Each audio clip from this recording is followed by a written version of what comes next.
Well, good morning and welcome to CityLine. It is great to be in your home. This morning is the 27th of July. We're almost done with July. Can you believe this? And I have to tell you, coming up this weekend is one of the biggest festival weekends we have. You got to check out Mosaic. You got to check out the Buddhist temple. You got to check out all things that are happening here in Tacoma. Right now, we have a great hour ahead of us. Later on, we'll be talking with, for the first time, the new executive director, and she's not really new so much anymore. She's got her feet wet, of our Tacoma-Pierce County Chamber. Andrea Ray is in the house, and she'll be talking about some of the things that she has implemented at the Chamber of Commerce. Tacoma's Poet Laureate will be here, and he's got stuff to say. Christian Page will be here. He's going to share some of his work and how poetry has shaped his life, so you don't want to miss that segment. And then Dad's Move. This is an organization that I have just learned about that I am so excited about. If you have a child in your life who is neurodivergent, you definitely want to tune in for the second segment, if not all the segments. And also, we have Pet of the Week coming back on. Our first Pet of the Week since COVID shut us down, so it's been 3 years since we had a forever friend in the house, so we'll be talking with them. And speaking of forever friends, the person I have in front of me, across from me, I don't know if you got a good glimpse on the wide shot of who this is. This woman held this position. She was the chair, she was the host of CityLine for years before I came along. I watched her for 3 years because she's so good at what she does. She is now here in the house to talk about what she's been doing. Please join me in welcoming back the ever fabulous Carol C. Mitchell. And you are here to talk about the Institute for Black Justice. Welcome. You always have a seat on this set.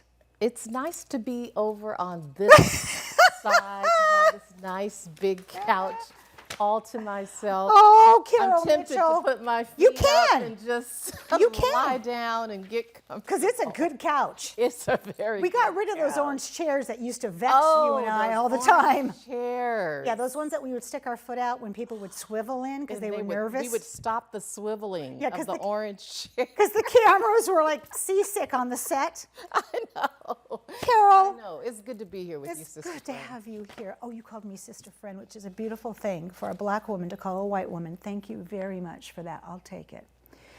What is the vision? What is the mission of the Institute for Black Justice, also known as IBJ, and how does it serve Tacoma? Because it's all about you, sister.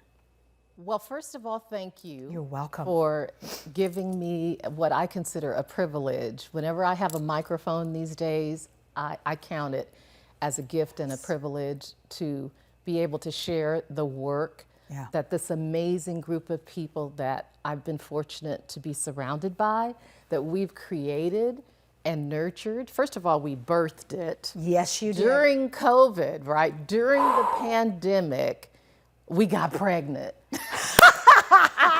A lot of people did. A lot of people did.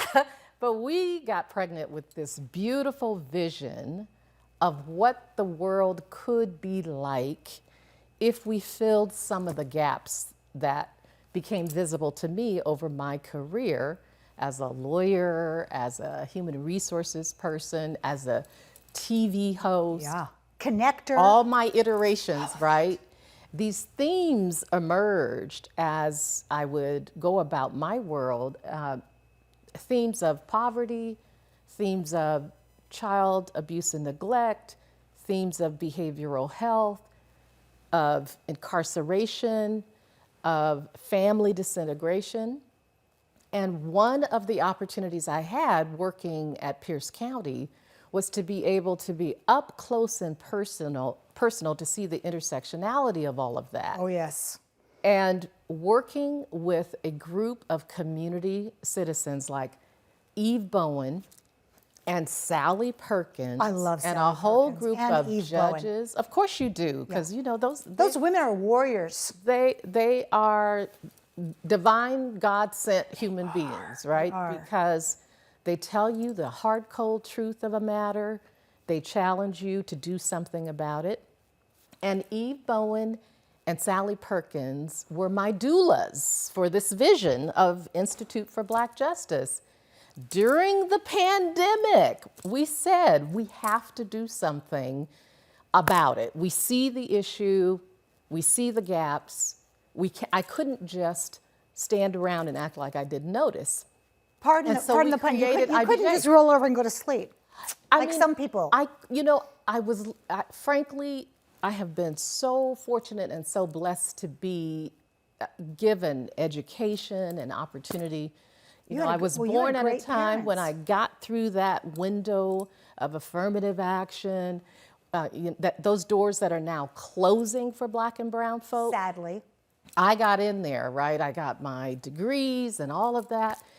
And I've been really fortunate. So I could have just ignored people who were suffering and gone on about my comfortable little life, right. Traveling and doing my thing.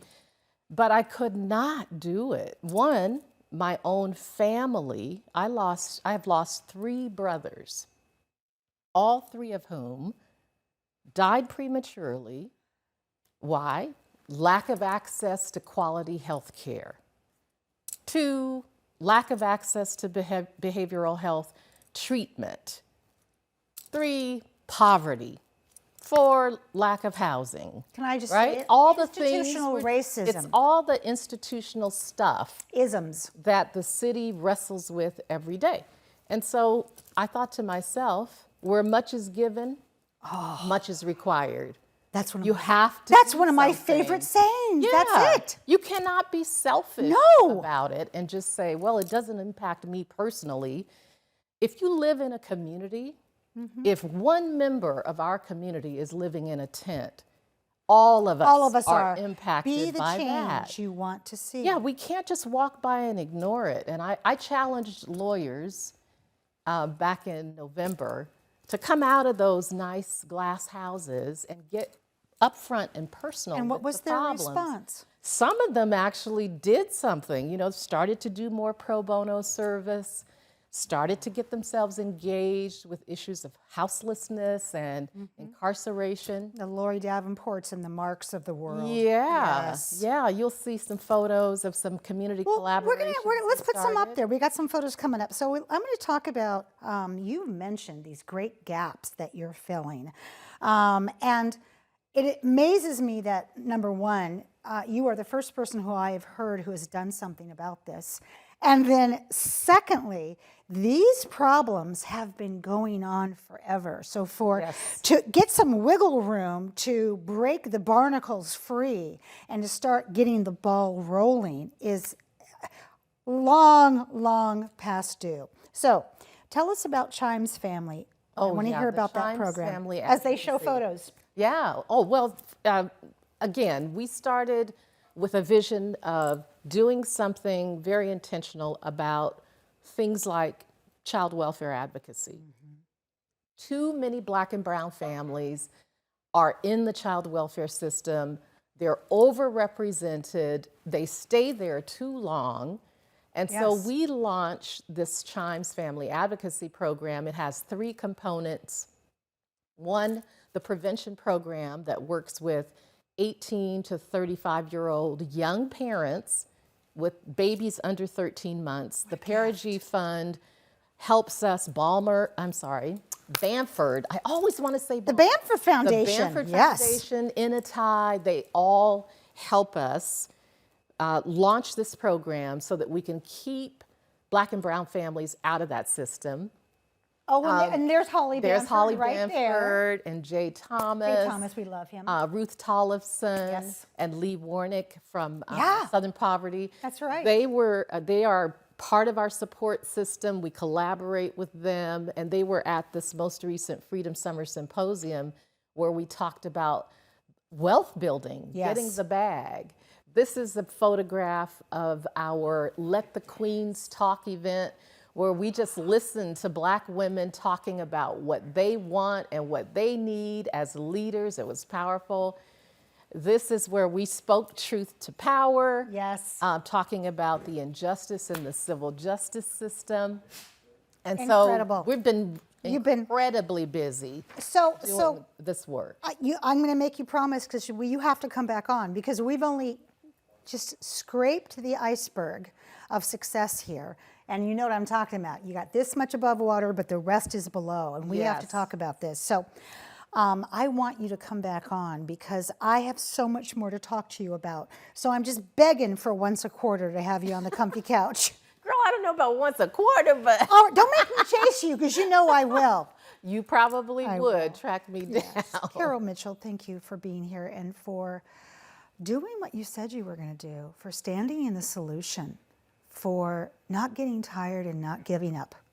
Thank you. I do want to just ask people to go to IBJ Tacoma. All right. That's our Instagram. We've had it across your face this whole time. Yeah, go All right. there because we're about to launch the Black Employee Experience Survey. All right. We want to Okay. know how folks are doing on their jobs. All right. All right, thank you, Amanda. You're welcome, my love. Nancy, who is here from the Tacoma Humane Society. Who do you have with you who needs a forever home? Yeah, well, this right here is Ripley. Ripley is a 2-year-old poodle mix, and he is just adorable. I mean, look at that face. And Ripley loves to go on walks, would also be a great cuddle bug too on the couch, watch some Netflix. He really is a great pet and would be a great addition to your home. And Ripley came in as a lost pet, so we're not entirely sure of his history with other pets. So if you do have other pets in the home, we recommend some slow introductions. But he is going to be great. And just check our website, watch out for his profile on there. Should be coming available for adoption shortly. So, Nancy, tell our audience about what happened when we waived the fees because the Humane Society was bubbling over with pets.